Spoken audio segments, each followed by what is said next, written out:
자, 찾은 광맥을 얻기 위한 도구들이라는 제목으로 말씀을 나눌 텐데요.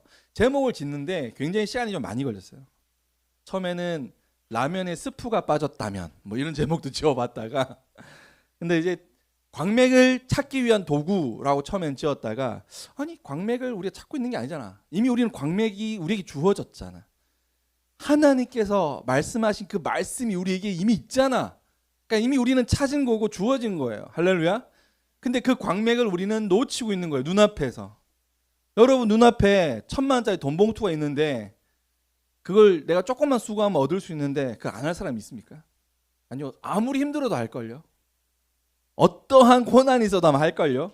근데 그것과 돈 1,000만 원짜리 돈 봉투와 비교할 수 없는 하나님의 그 말씀이 그 생명의 말씀이 이미 우리에게 주어졌는데 우리가 그 광맥을 얻지 못한다면 그 금은 보화를 캐어서 우리가 가지지 못한다면 이처럼 어리석은 인생이 있을까 그런 생각이 듭니다.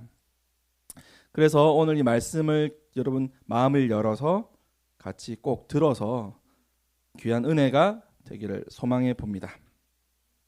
자, 먼저 오늘 본문 말씀을 함께 읽어보겠습니다. 시작. 너는 진리의 말씀을 옳게 분별하며 부끄러울 것이 없는 일꾼으로 인정된 자로 자신을 하나님 앞에 드리기를 힘쓰라. 자, 성경 읽기, 성경 공부를 비유하자면 우리가 어떤 것에 비유할 수 있을까요? 성경 읽기를, 성경 공부를 우리가 어떤 비유를 들자면 어떤 것이 있을까요? 영어도 오케이? 되게 어렵네요. 저는 이 만찬, 우리가 저녁 식사를 이렇게 초대받잖아요. 근데 저녁 식사에는 이처럼 기대감이 있어요. 어떤 맛있는 요리가 나올까? 기대에 잔뜩 부풀어가지고 그 초대에 응해서 그 자리에 딱 앉았어요. 어떤 고기가 나올까? 어떤 이름 모를 만찬이 준비될까? 근데 정작 이유식이 여러분 앞에 주어진다면 여러분 기분이 어떻겠습니까? 그러니까 우리가 기대하는 것과 달리 이유식이 주어졌다면 사실은 내가 막 그런 돼지갈비나 소갈비를 기대했던 사람이라면 굉장히 실망할 거예요. 그죠? 뭐야 나를 무시하는 거야? 아니 뭐야 이 이유식이라니 이 맛도 없고 닝닝한 이걸 어떻게 먹어? 영양가는 있을지 모르겠지만 그런 생각이 들 거란 말이에요. 무슨 말이냐면 오늘 우리가 하나님의 말씀은 정말 엄청난 만찬이에요. 뷔페예요. 그것도 그냥 15,000원짜리 뷔페가 아니라 우리나라 제일 비싼 뷔페가 거의 17만 원 정도 하더라고요. 한 17만 원 정도의 뷔페를 초대받았는데 꼴랑 이유식이 주어진다면 이유식밖에 우리가 못 먹고 소화를 못 시키는 우리의 상태라면 억울할까요? 안 억울할까요? 무지 억울하겠죠. 예? 그 엄청난 만찬이 탁 펼쳐져 있는데 제가 소화를 못해. 먹을 수가 없어. 맛을 못 느껴. 이유식밖에 못 먹어. 이런 바보 같은 어리석은 삶을 지금 우리가 살고 있는 것은 아닐까? 그런 생각을 해봐요. 여러분 하나님의 말씀은 엄청난 저녁 뷔페 식사다. 우리가 그걸 마음껏 먹고 마음껏 누리려면 그것을 소화시킬 수 있도록 우리를 성장시켜야 되는 거죠. 자, 또 우리가 어떤 것에 비유할 수 있을까요? 자, 우리가 요리를 하는데 아무리 좋은 재료들이 많이 있다 하더라도 아무리 싱싱한 재료들이 있다 하더라도 우리가 원래 목적했던 요리를 먹기 위해서는 레시피에 따라서 요리를 해야겠죠. 근데 만약에 레시피를 무시하고 내가 걱정하지 마. 나 레시피 몰라도 돼. 하고 막 요리를 해. 소금 막 치고 그냥 고춧가루 많이 넣으면 맛있어. 막 넣었어. 그러면 맛있을까요? 없을까요? 못 먹고 버리게 되는 거예요. 무슨 말이냐면 우리가 맛있는 음식을 하기 위해서는 레시피가 존재한다는 거예요. 우리가 하나님의 말씀을 공부하고 읽는 것도 마찬가지예요. 성경 그냥 읽으면 되지. 여러분 성경 그냥 읽으면 큰일 납니다. 그러니까 성경 읽기를 강조하는 것은 굉장히 바람직한 거예요. 근데 지난주에 제가 말씀드렸지만 성경은 우리가 그 당시의 독자들의 어떤 상황을 이해하려면 굉장히 많은 강이 있어요. 그 강을 건너야 하고 그 강을 건너야 우리가 제대로 오늘 내 삶에 이 말씀이 어떤 의미가 있을까가 드러나는 거죠. 그러므로 우리가 하나님의 말씀을 공부하고 읽는데도 레시피가 존재한다. 도구들이 존재한다는 거예요. 자, 또 하나 예를 들어 볼게요. 자, 보물지도. 여러분한테 어마어마한 금은 보화가 감춰져 있는 보물지도를 딱 얻었어요.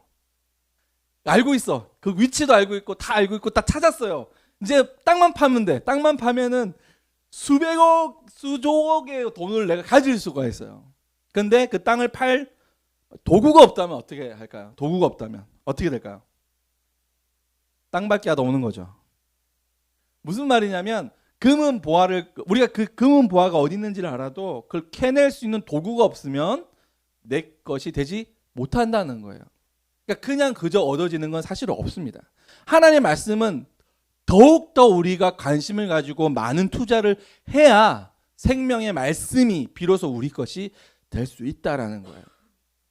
그러니까 도구 없이 성경을 무작정 많이 읽다 보면 하나님의 뜻을 왜곡하고 변질시켜서 망하는 길로 가게 된다는 것 꼭 명심하시길 바랍니다. 자, 첫 번째 도구 따라합니다. 선이해를 조심하라. 네, 이 선이해, 전이해라고도 말을 할 수 있는데, 자, 우리가 사전이해, 이 선입견이죠. 선입견에 사로잡혀 있다면 본문 안에서 새롭고도 흥미로운 어떤 것을 볼 수 없게 되는 거예요. 성경은 우리에게 따분한 것이다. 또한 성경에서 말하는 바가 아닌 다른 것에 우리가 대변하는 그 꼴이 되어버리고 만다는 거예요. 선입견을 가지고 있으면. 2006년 2월 19일 조용기 목사께서, 지금 돌아가셨죠. 조용기 목사께서 열왕기하 2장 23절에서 25절을 본문으로 하나님을 욕되게 하는 죄라는 그 제목의 주일 설교를 했습니다. 그는 하나님이 세운 엘리사를 42명의 아이들이 대머리 이렇게 비난하고 놀려대다가 곰에게 찢겨 끔찍한 죽음을 이제 맞이하게 되는 본문 내용이 나오죠. 한마디로 주의 종, 조용기 본인을 이야기하는 겁니다. 주의 종을, 예를 들어서 주의 종은 누가 심판한다? 하나님만이 심판하신다라는 거예요. 그러니까 너희들은, 일반 사람들은 주의 종을 욕하면 돼요, 안 돼요? 안 된다는 취지로 이 설교를 하고 있는 겁니다. 그러니까 너희들은 나의 잘못을 비판하면 안 된다. 비판하면 저주를 받아 끔찍한 죽음을 맞이하게 된다라고 협박하고 있는 거죠. 전형적인 하나님의 말씀을 굉장히 악하게 사용하는 예라고 볼 수가 있습니다. 그리고 교회 정서 속에 어느덧 하나님의 종, 소위 목회자들에 대한 잘못은 지적하면 안 되는 것처럼 생각하는 풍토가 생겨났어요. 그러므로 우리는 더 많은 통찰력과 더 많은 이해 가운데서 성경을 읽는 법을 배울 필요가 있는 것입니다. 더 이상 수박 겉핥기라는 말이 있잖아요. 수박을 아무리 핥아봐야 수박 맛이 안 나죠, 당연히. 그 묻은 먼지만 핥아버리는 거니까. 수박은 어떻게 쪼개어서 안에 있는 빨간 그저 과일 그걸 먹고 아작아작 먹고 과즙을 삼키고 해야 맛있잖아요. 근데 우리는 다 수박 겉핥기를 너무 열심히 하고 있는 거야. 혓바닥이 다 닳도록 그냥. 지금 그것이 우리의 모습인 것을 기억하셨으면 좋겠습니다. 본질을 추구해야 합니다. 쪼개어 맛있게 먹어야 하는 것이고요. 우리가 성경을 진지한 본문 읽기로 돌아가게 된다면 성경 본문은 진리의 영으로 열려지기 시작할 겁니다. 우리는 본문 속에 어마어마한 보물을 그 광맥 속에서 지속적으로 얻게 되는 거예요. 제일 중요한 거는 지속 가능한 거예요. 그죠? 고등학교 2학년 때 막 부흥회 가가지고 막 마음이 뜨거워지고 막 기도하고 막 하나님의 성령을 체험했어. 근데 그게 고등학교 2학년 때야. 그 이후로는 한 번도 그런 경험이 없어요.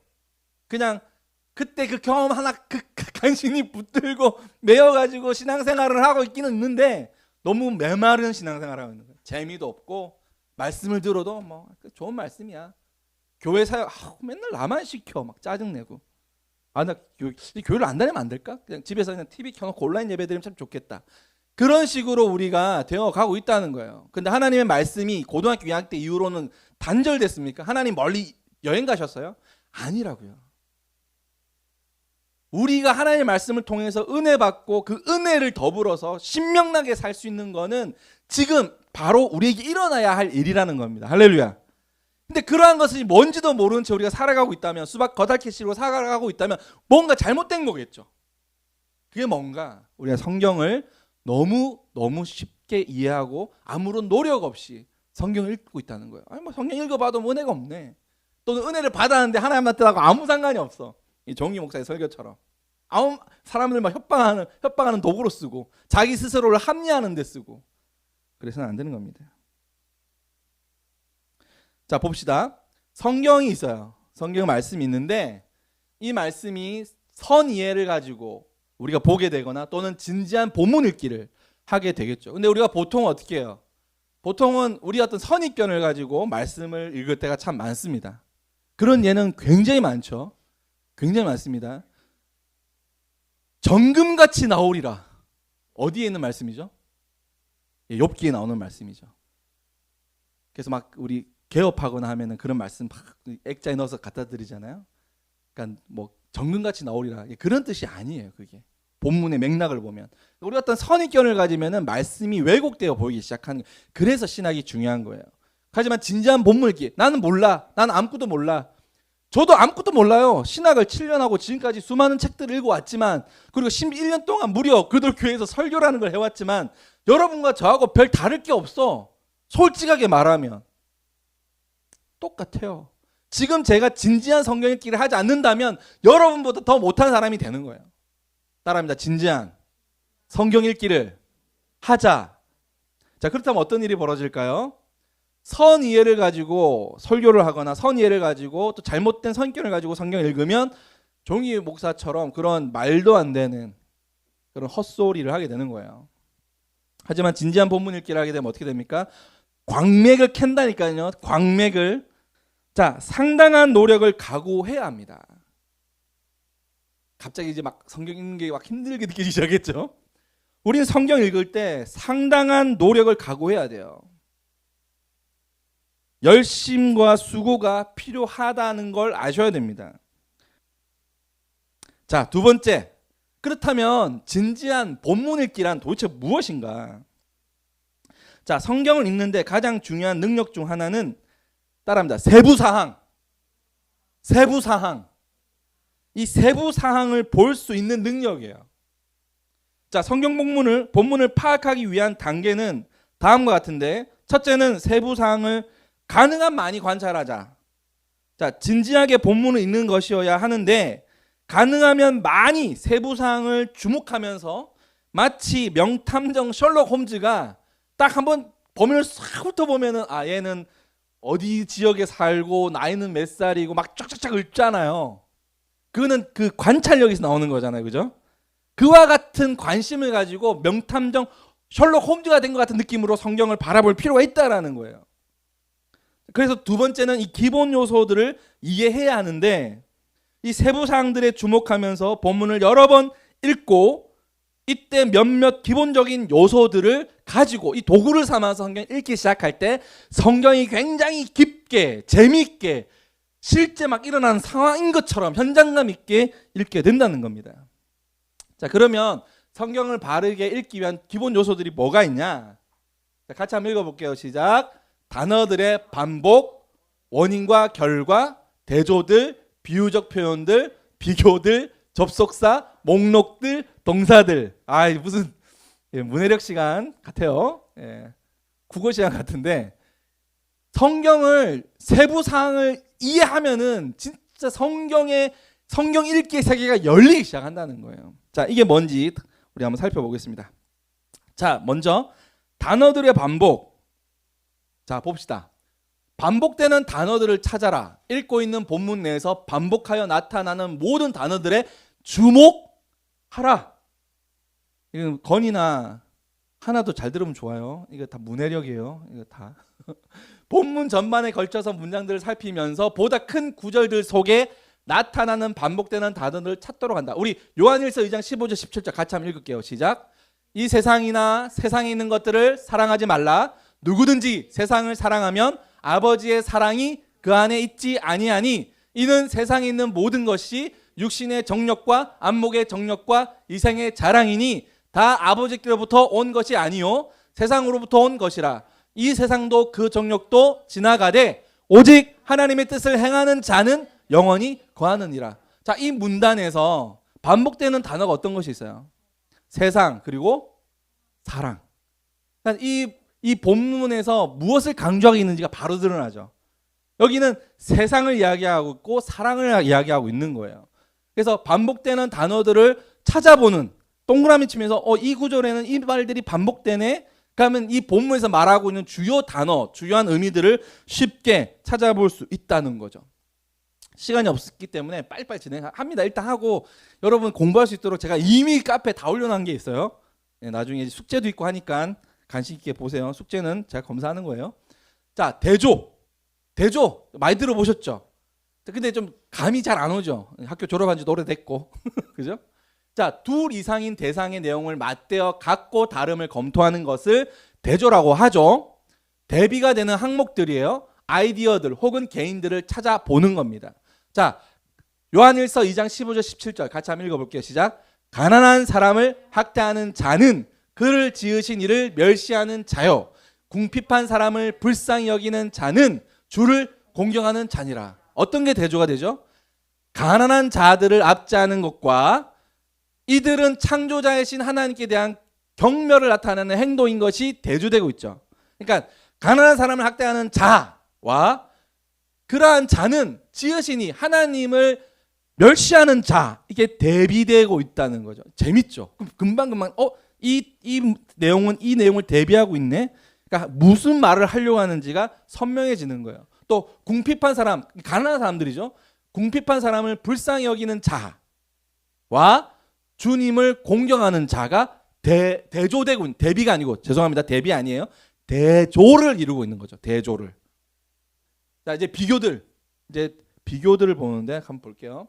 자, 위의 대조는, 지금 금방 한 대조는 차이점에 초점을 맞춘 것이라면, 가난한 것, 가난한 자를 핍박하는 것, 하나님을 멸시하는 것, 이렇게 대조와 다르게 이것은 비교는 유사점들에 초점을 맞춘 거예요. 유사점, 서로 비교되어지는 항목들이나 아이디어 혹은 개인들을 찾아봅시다. 잠언 25장 26절 시작. 의인이 악인 앞에 굴복하는 것은 우물이 흐려짐과 샘이 더러워짐과 같으니라. 자, 비교하고 있죠. 의인이 악인 앞에 굴복하는 게 뭐라고요? 우물이 흐려짐, 샘이 더러워지는 것과 비교하고 있는 거죠. 성경에는 비유, 비교 이런 것이 가득합니다. 네. 그러니까 우리가 성경을 열심히 읽으면 우리의 언어의 마술사가 돼. 비유를 들어가지고 설명을 굉장히 잘하는 거예요. 굉장히 뛰어난 문학적 소양이거든요. 자, 의인이 악인 앞에 굴복하는 거는 착한 사람, 선한 사람이 하나님의 뜻을 잘 순종하는 사람이 이 악인 앞에 굴복하는 것은 청결하고 흠이 없고 맑고 깨끗했던 샘이 더러워지는 것. 바로 우리가 이미지로 연상되는 거잖아요. 그러니까 성경이 막 이렇게 영화처럼, 영상처럼 이제 우리가 이제 그걸 볼 수가 있게 되는 거죠. 자, 그 다음에 열거와 목록들. 이게 재밌습니다. 자, 항목별로 구별된 2개 이상의 것들을 본문에서 만나게 되면 그것들을 이렇게 목록으로 묶어보는 거예요. 자, 요한일서 2장 16절 같이 한번 읽어보겠습니다. 시작. 이는 세상에 있는 모든 것이 육신의 정욕과 안목의 정욕과 이생의 자랑이니 다 아버지께로부터 온 것이 아니요 세상으로부터 온 것이. 여기서 반복되는 단어는 세상, 그죠? 세상에 관한 이야기라는 걸 알 수가 있어요.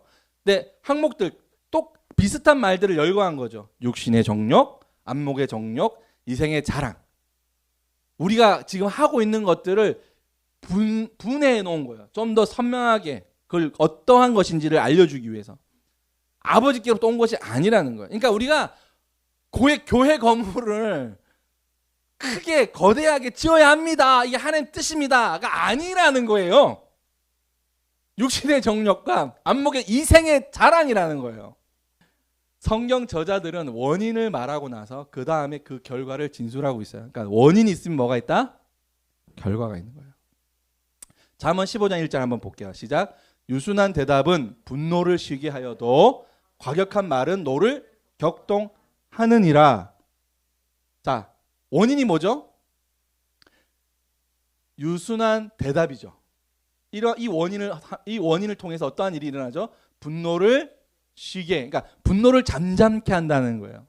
그러니까 우리가 막 싸움이 나도 말릴 때도 같이 소리 지르면서 말리면 싸움이 더 커지죠. 근데 이제 유순한 말로 이해해, 괜찮아, 막 아니 아무 말 필요 없어, 그냥 가서 꼭 안아주면 갑자기 막 열내던 사람이 온순한 양처럼 바뀌기도 하죠. 그런 뭐 영상 짤 같은 거 많이 보셨잖아요. 원인과 결과에 대해서 이야기하고 있는 거예요. 그러니까 성경 읽을 때도 우리가 이렇게 하니까 하나님께서 이렇게 해주시겠구나. 내 삶의 원인은 지금 내가 하는 행동은 이러한 결과를 가져오겠구나. 성경에서 그걸 찾아보는, 그러면서 우리 지혜를 얻게 되는 거죠. 자, 죄의 삭슨, 죄라는 원인의 결과는 사망이라는 거예요. 좀 무섭지 않아요? 하나님의 은사, 카리스, 선물, 이게 번역이 은사라고 해가지고 뭐 내가 뭘 해야 된다고 자꾸 생각하는데 그게 아니라 하나님의 선물은 이란 뜻이에요. 성경을 우리가 좀 본문에 접근해서 이게 번역이 완전하지는 못해요. 하나님의 선물은 그리스도 예수 우리 주 안에 있는 영생이다라는 거예요. 원인은 뭐죠? 하나님 우리 주신 선물이고 그 결과는 영생이라는 거예요. 우리가 이미 그 영생을 선물로 받은 자예요, 아니에요? 그러니까 이 말씀을 읽으면 이 원인과 결과의 어떤 관점에서 이걸 발견하기 시작하면 큰 감동이 있는 거예요. 자, 그다음 재밌어요, 재미없어요? 재밌으셨으면 좋겠어요. 자, 비유적 표현들 한번 볼게요. 아까 이게 비교랑 좀 다른 의미예요. 비교랑은 좀 달라요. 자, 비유적 표현은 이미지들로서 이 이미지들을 통해 단어들은 통상적이거나 문자적 의미 그 이상의 의미로 사용되어진다라는 거예요. 자, 시편 119편 105편 같이 한번 105절 같이 한번 읽어봅시다. 시작. 주의 말씀은 내 발의 등이요 내 길의 빛이니라. 우리가 많이 알고 있는 그런 말씀이죠. 그러니까 이제 이 등불, 이 내 발의 등불이죠.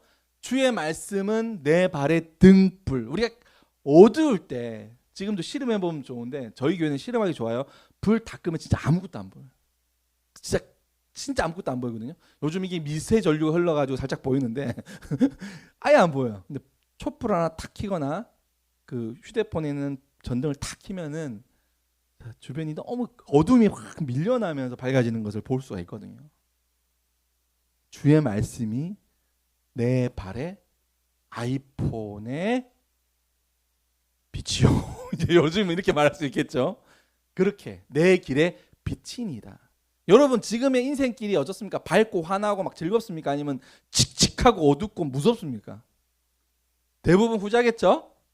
그렇습니까? 그렇다면 여러분 무엇을 붙들어야 돼? 무엇을 붙들어야 돼? 주의 말씀을 붙들어야 되는 거예요.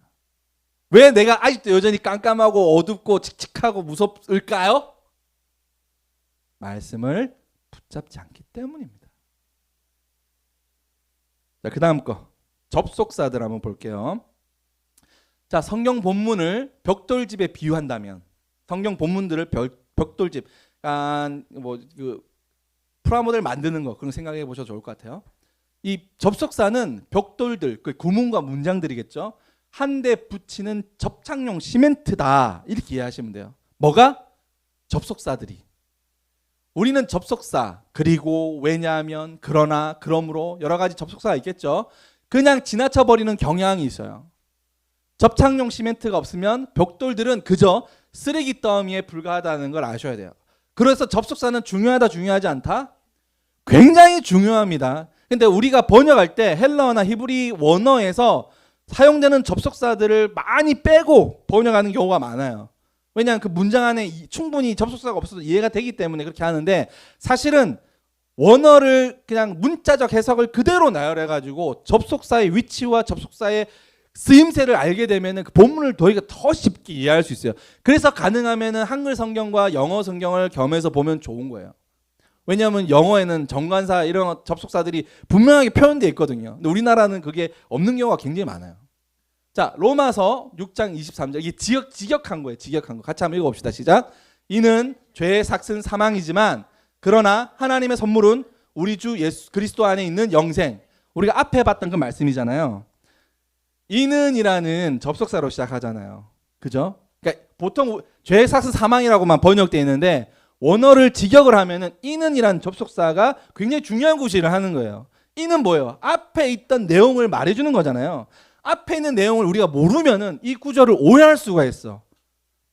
이는 뭐지? 다시 한번 읽어봐야지. 죄의 삭은 사망 그런 하나님의 선물 은사. 은사라면은 자꾸 오해를 해. 하나님의 선물이에요, 선물. 하나님의 선물은 우리 주 예수 그리스도 안에 있는 영생이다. 보다 더 쉽게 이해할 수 있겠죠. 사실은 원전서기, 원전분해 이런 것도 나중에 한번 해봅시다. 저는 실력이 안 되지만 실력 있는 교수님 모셔가지고. 자, 두 번째 로마서 12장 1절 읽어볼게요. 시작. 그러므로 형제들아 내가 하나님의 모든 자비하심으로 너희를 권하노니 너희 몸을 하나님이 기뻐하시는 거룩한 산 제물로 드리라. 이는 너희가 드릴 영적 예배니라. 자, 여기서 제일 중요한 접속사는 그러므로예요. 로마서는 전과 후로 나누거든요. 전은 이론서예요. 복음이 뭐냐에 대한 이론서고 12장 1절부터 그 이후까지는 그 복음을 가지고 그 은혜를 가지고 내가 어떻게 살아가신가에 갈 것인가에 대한 행동에 관한 이야기들이에요. 굉장히 중요한 거죠. 그러므로 그러니까 12장 이전의 모든 것을 다 포함하고 있는 접속사인 거예요. 그 이해가 돼. 아, 여기서부터는 어떻게 할 것인가를 이야기하는구나라는 눈치를 채야 돼요. 그러면 보다 그 내용의 본문을 우리가 이해하기가 쉽다. 이렇게 알 수 있는 거예요. 그러므로 앞에는 우리는 누구인가에 관한 이야기라면 그러므로는 이제 우리는 무엇을 해야 하는가라는 관점에서 성경을 읽으면 쉽게 이해가 될까 안 될까요? 됩니다. 지금은 되는 것처럼 보이지만 또 막상 갖다 주면 하기 힘들기도 해요. 훈련이 필요합니다. 자, 동사들. 영어에서 동사 굉장히 중요하죠. 동사가 왜 중요하죠? 그죠? 동사는 행동을 이야기하고 또 그 안에 뭐가 담겨져 있죠? 이 행동을 언제 했는지에 대한 시제가 들어 있습니다. 그러니까 동사는 굉장히 중요해요. 동사를 오해하면 지금 가라는 건지 갔다는 건지 가고 있다는 건지 이 동사를 오해하면 말씀을 제대로 이해할 수 있다 없다? 없어요. 그러니까 동사를 굉장히 조심스럽게 볼 필요가 있어요. 그러니까 모든 동작이 존재하는 곳, 동사들이 중요한 이유는 문장의 동작을 전달하고 있다는 거죠. 우리 성경은 이론서가 아니에요. 성경은 하나님의 명령이 굉장히 많이 담겨 있죠. 우리에게 행동을 요구하는 말씀이란 말이에요. 그러므로 동사가 중요한 거죠.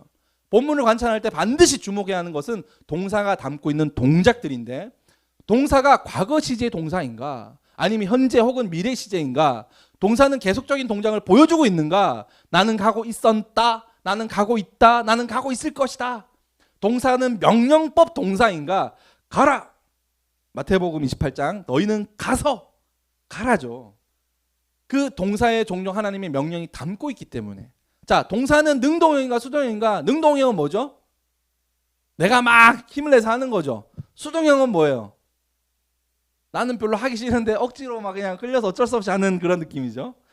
능동형 동사는 주어가 동작이 주체가 되는 경우 동의가 그 볼을 쳤다. 수동형 동사는 주어에 대해서 어떤 동작이 행해지는 경우 그러니까 우리가 성경을 읽은 적이 없는 거야 사실은. 지금 그 얘기를 드리는 거예요.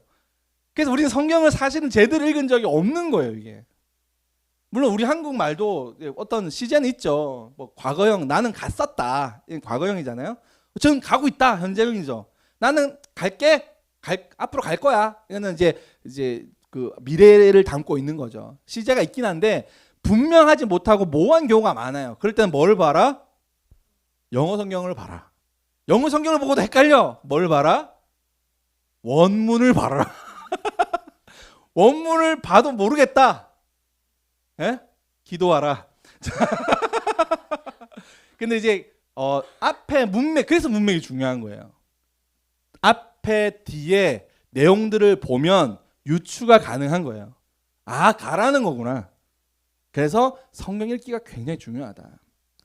우리가 이제 성경을 읽은 적이 없다는 충격적인 사실을 좀 여러 개 말씀드리고 있는 거예요. 저를 포함해서. 자, 또 볼게요. 자, 명사들 아까 제가 명사를 찾아보라고 말씀드렸는데 본문에 나오는 모든 대명사들을 주목해 볼 필요가 있어요. 또한 대명사가 가리키는 선행사들을 찾아보는 것. 자, 에베소서 1장 3절 같이 읽어보겠습니다. 시작.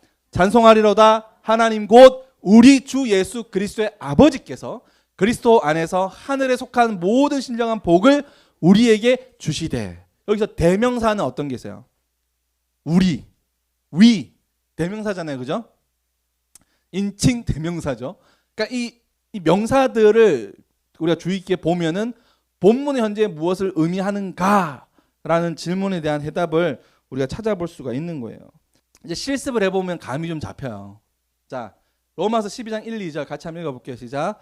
그러므로 형제들아 내가 하나님의 모든 자비하심으로 너희를 권하노니 너희 몸을 하나님이 기뻐하시는 거룩한 산 제물로 드리라. 이는 너희가 드릴 영적 예배니라. 너희는 이 세대를 본받지 말고 오직 마음을 새롭게 함으로 변화를 받아 하나님의 선하시고 기뻐하시고 온전하신 뜻이 무엇인지 분별하도록 하라. 자, 이거 갖다 여러분이 오늘 오늘 이 본문을 읽고 이 본문을 이해해야지라고 이제 성경을 읽었어. 자, 성경을 딱 열고 나서 뭐가 필요해? 볼펜이 필요하겠죠. 색깔 볼펜도 필요하겠죠. 그래서 반복되는 단어들을 체크해보고 그 다음에 명사를 찾아보고 동사를 찾아보는 거예요. 그러면 그 구절들이 말하는 바가 선명하게 보이기 시작합니다. 이게 진짜 중요해요. 그걸 찾아서 내가 100번을 읽고 그걸 암송을 한다 하더라도 내가 그걸 구문구문구문 그러한 도구들을 가지고 찾아내어서 그 의미를 음미하면서 읽어보는 거랑 전혀 달라요. 그러므로 이거 접속사야. 형제들은 누구를 말하는 거지? 내가, 대명사 나왔어. 내가. 여기서 내가는 누구예요? 내가 누구예요? 사도 바울이잖아요. 사도 바울. 사도 바울이네. 저거. 하나님의 모든 자비하심으로 너희 권한다. 누가 권하는 거예요? 사도 바울이 권하는 거예요. 자꾸 하나님이라고 하면 정답이 아니에요. 내가 너희에게 권하는 거잖아요. 그죠? 강한 능동형 동사예요. 강한 능동형. 너희 몸을 복수란 말이죠. 복수예요. 복수. 공동체를 뜻하는 거죠. 하나님 그리고 어떠한 행동과 그 몸을 비유하는 거죠. 이렇게 쭉 찾아보는 거죠. 그래서 목록을 한번 아까 말했죠. 반복되는 것들 묶어서 묶어질 수 있는 것들. 선하고 기뻐하시고 이건 비슷한 말들이잖아요. 대조하는 거 본받지 말고 변화를 받아. 그 다음에 재물들 재물들은 기뻐하시고 하나님의 자비하심은 그러므로 앞선 장면들을 찾아보는 거죠. 그러니까 이러한 것들 갑자기 성경 읽기 싫은 건 아니겠죠. 우리 이런 작업을 한 번도 안 해봤다는 거예요. 제가 오늘 여러분한테 결론적으로 드리고 싶은 말은 뭐냐면 우리가 왜 10년, 20년 신앙생활을 하고 그토록 많은 설교를 듣고 그렇게 많은 성경 일독을 하고 성경 읽기를 했음에도 불구하고 하나님이 누군지 모르는 이유가 사실 우리 하나님을 본 적이 없고 성경을 읽은 적이 없기 때문이에요. 여러분 진짜 중요한 겁니다. 진짜 이렇게 훈련하다 보면은 하나님의 말씀이요 진짜 생생하게 튀어나가지고 여러분을 울리고 웃기고 여러분을 후려치고 한다니까요. 생생하게. 이건 진짜 사실 2000년간 하나님의 이 교회가 말씀이 살아서 끈질기게 이어가는 거는 그게 사실이기 때문이에요.